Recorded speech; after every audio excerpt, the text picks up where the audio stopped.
This is Comic Picks by the Glick. Hey, and I'm your host, Jason Glick. Hey, Jason Glick. How's it going?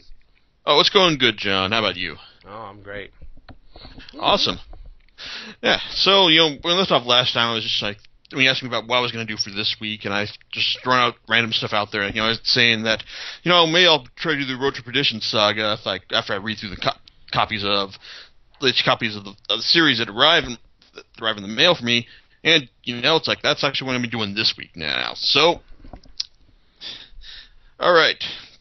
So, but first, though, before we get into that, though, I need to let you know that the latest chapter in the saga, Return to Perdition, arrives to us via the Vertigo crime imprint, and it's kind of funny how the series has basically come full circle, because while the original story of a hitman who goes on the run with his son in order to get revenge for the death of his wife and other son, it was the last series published under DC's Paradox Press Mysteries imprint. It was originally supposed to be 3 volumes, but then circumstances conspired to condense each into a one volume edition. And even then, it's basically due to the efforts of editor Andy Helfer that the book got out at all, and that would have been the end of the story right there, except for the fact that a couple of years later, in 2002, it was picked up by it was made into a movie by DreamWorks, directed by Sam Mendes and starring Tom Hanks as Michael O'Sullivan. Now, and that kind of really jumped, and that kind of gave the series new life. Basically, it got writer Max Allan Collins to write an interquel of stories, filling in the time that Michael O'Sullivan and his son were on the run and knocking over banks in the Midland. In the Midlands, and eventually, and also Collins delivered to write 2 prose sequels to the series. Road to Purgatory and Road to Paradise. Now, I say it's coming full circle here is because Return to Perdition, what is essentially the final chapter in the saga, or a coda, as Collins has called it, is basically this is probably going to be the last we'll hear of the Vertigo crime imprint. Because I've talked about this before in a previous podcast and previous posts on the website, but it's one of those things where, I hate to say I told you so, but I did. Because the end of the imprint comes really as no surprise to me, just basically because the material, there was some good stuff published here, but it just wasn't strong enough. It's a lot. You got. Can you tell us what other titles there were, just as a refresher? Yes. Okay. Because in the Vertigo crime imprint. Yes, because originally it started off with Ian Rankin's John Constantine story, Dark Entries, and Brian Azzarello's hired thug crime tale, Filthy Rich. Then you got into Jason Starr's abysmal The Chill, Peter Milligan's kind of decent The Bronx Kill, Christos Gage's I couldn't quite suspend disbelief up to the end. Area 10. Let's see, who was it? Oh, John Evans, The Executor, about a former hockey player turned investigator or something like that. Anderson Gabrich's actually pretty good Fogtown, which between Dark Entries, which basically it's not really a crime story. It's basically it's just a good John Constantine story, basically, or Hellblazer story, if you will. But even though it's really mismarketed under the quote-unquote crime imprint, it's not really a crime story at all. But Gabrich's story of a private eye struggling with a dark secret, or no, not really a dark secret. Basically, the stories. I hate to use this shorthand, but it's kind of like Brokeback Mountain for private eye stories. Now, even if that scares you off, I have to say that it's still, even though it's woefully unsubtle in a lot of in certain aspects of its presentation, it's still a well-woven crime story that actually makes good use of its material and and subject matter. It's between that and Dark Entries, well, not should be. As far as like pure crime stories go, this is probably the best of the Vertigo crime bunch. And everything that came after, like Andy Diggle's with Ratcatcher, let's see, Simon Oliver's Noche Roja, Matteo Casali's 99 Days, Gary Phillips' Cowboys. A lot of that stuff was just not really bad, but just kind of like there. I mean, it was just it was just dumb. It was just like just felt too generic and not really clever enough or well written for its own good.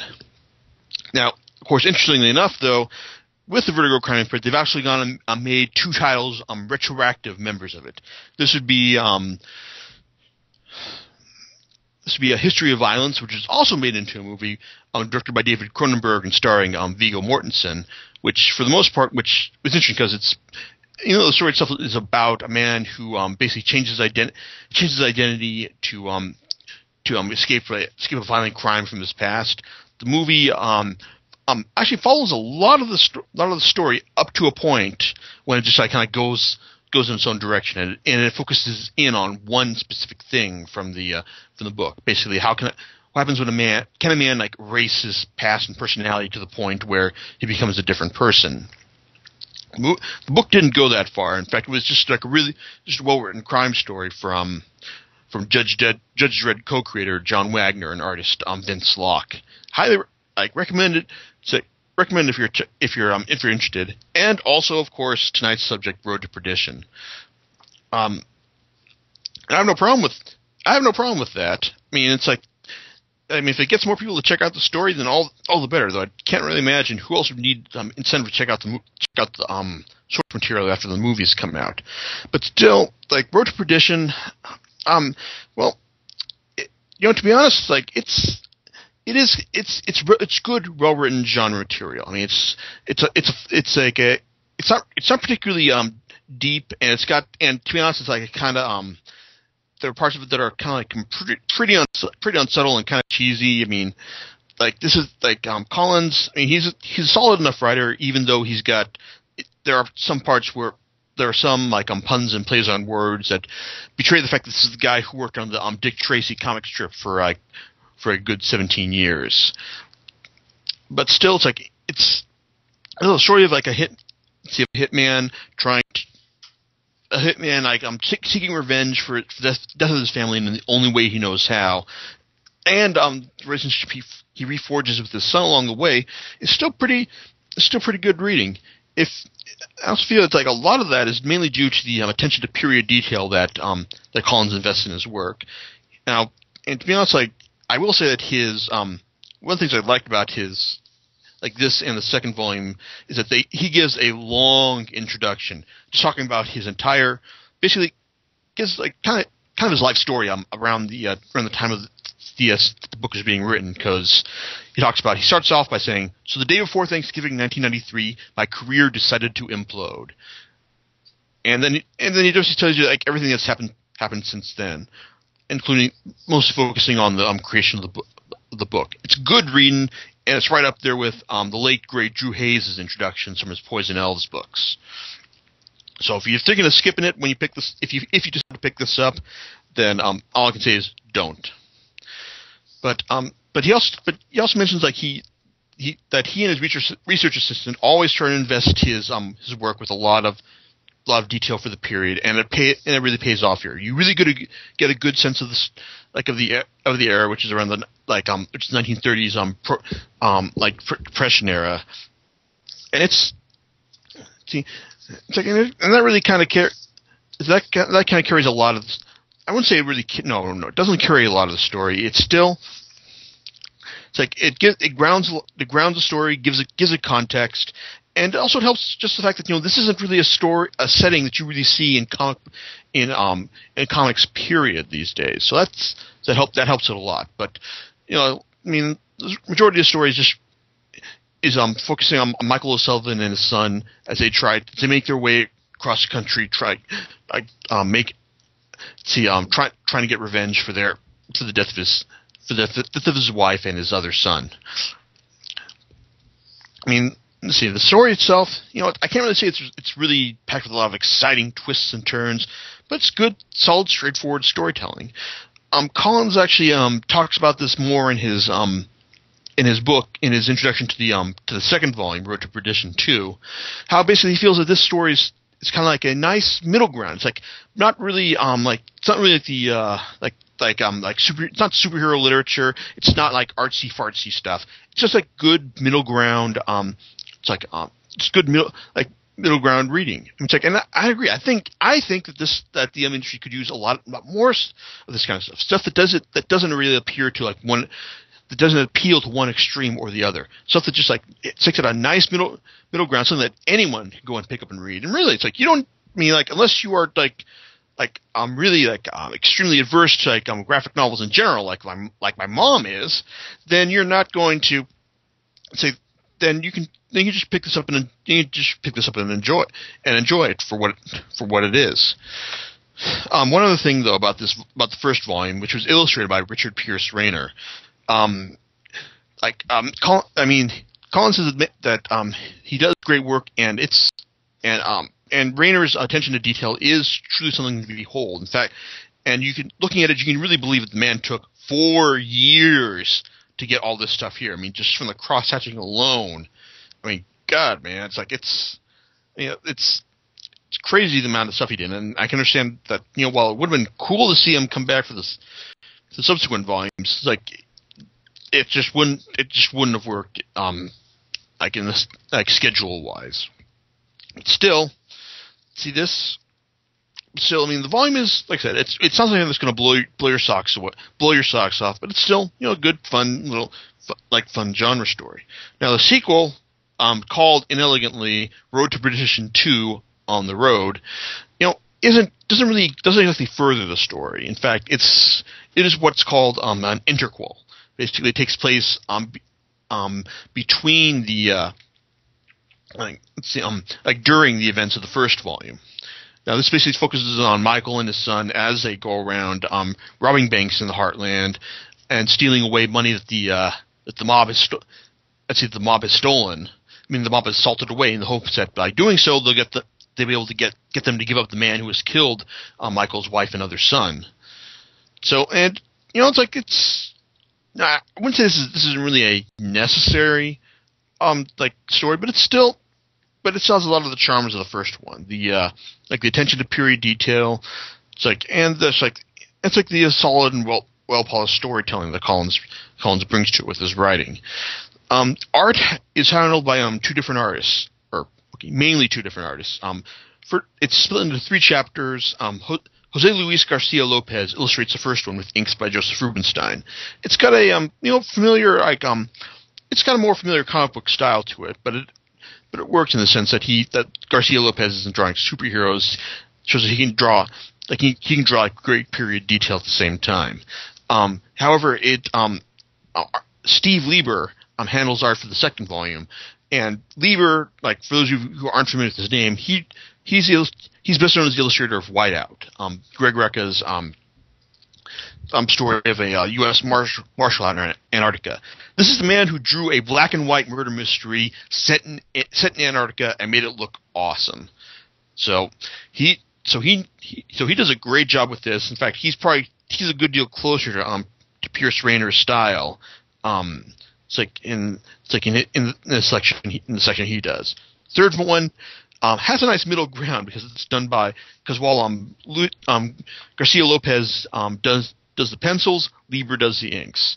And it looks good too. I mean, it's basically the story. I mean, the story basically has Michael and his son, just seeking refuge with old friends, being chased by two bounty hunters known as the Two Jacks, and just mixing it up with also other famous figures and criminals of the time. It's good reading. It's not a necessary vital read to the story by any means, but if you're like me and you figured, hey, I might as well just go ahead and buy it just to see what they got. It's good.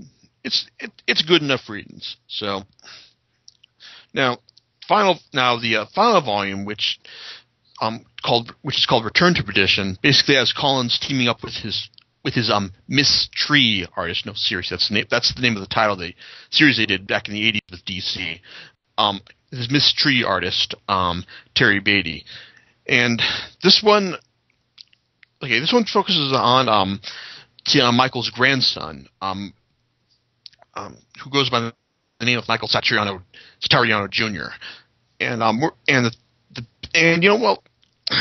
thing is, like, I'm reading the proper context for this volume doesn't come until the very end when you read Collins' all too brief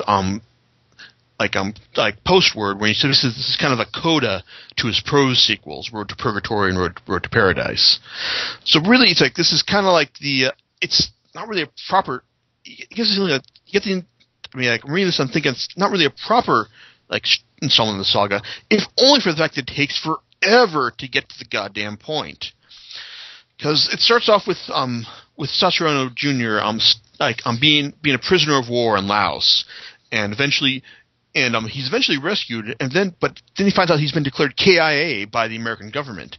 Now, however, this makes him an excellent recruit by the CIA to turn him into a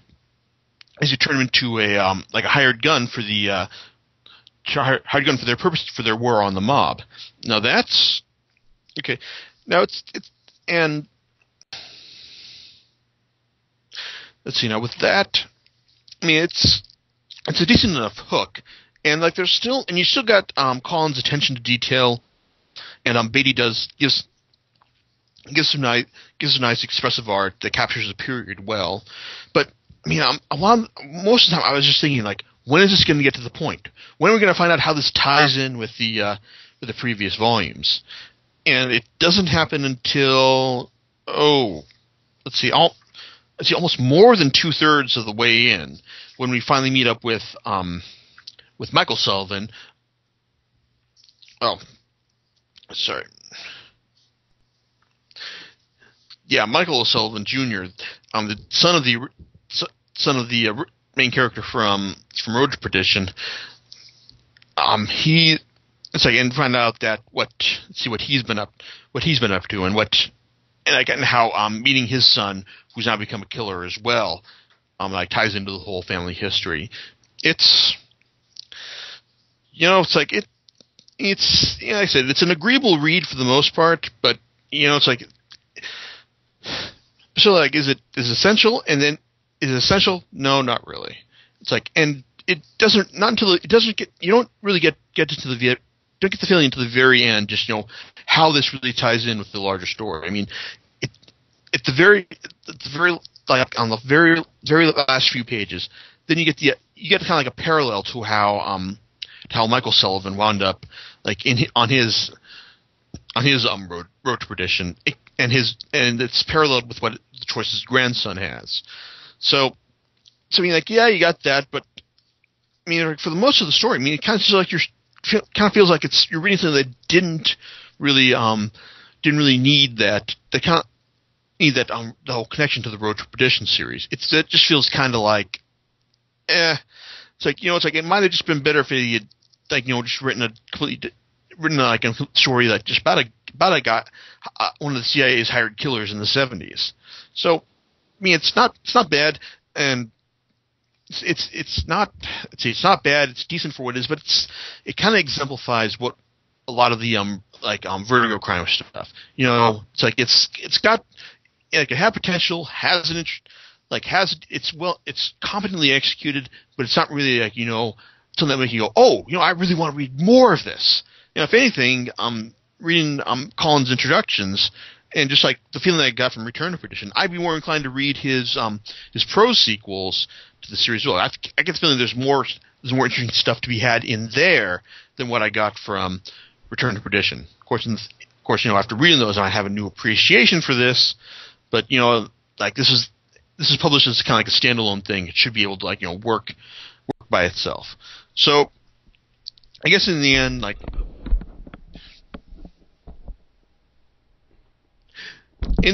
retroactively, the only things I can recommend from Vertigo Crime are, dark entries, good Hellblazer story, like Fogtown, like a great revisionist private eye story, and History of Violence and Road to Perdition, which proved their worth, if only by being retroactively inducted into the imprint. So with that, we bid farewell to the Vertigo crime imprint. Like I'm sure you won't be missed, but at least you weren't terrible. Yep, exactly. And with that, we'll wrap it up, and we'll see you next time. Yep, everyone, take it easy until then. All right, bye.